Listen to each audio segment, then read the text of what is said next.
कुदरत अगर किसी इंसान में कोई कमी रखती है तो इसके नेमुल बदल के तौर पर उसे दीगर इंसानों से मुख्तलिफ खसूसियात से भी नवाजती है। इसका वाज़ेह सबूत भारत से ताल्लुक़ रखने वाले हर्षाद घोंटाकर भी है, जिनकी वीडियो सोशल मीडिया पर वायरल हो गई है।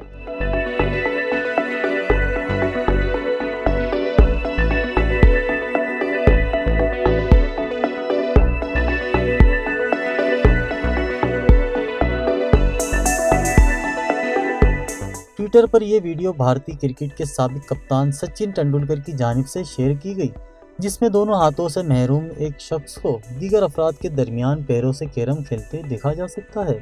सचिन तेंदुलकर की जानिब से वीडियो के साथ एक ट्वीट भी शेयर किया गया, जिसमें इन्होंने दीगर अफराद को भी बाहिम्मत शख्स से सबक सीखने की तलकीन की। सचिन तेंदुलकर ने ट्वीट में लिखा कि नामुमकिन और मुमकिन के दरमियान फर्क अज़म का है। हर्षाद घोंटाकर ने अपने मकसद के तौर पर आई एम पॉसिबल का इंतखाब किया। चीज़ों को मुमकिन बनाने के लिए हर्षाद की हौसला अफजाई से मोहब्बत करें, हम सबको उनसे सबक सीखना चाहिए।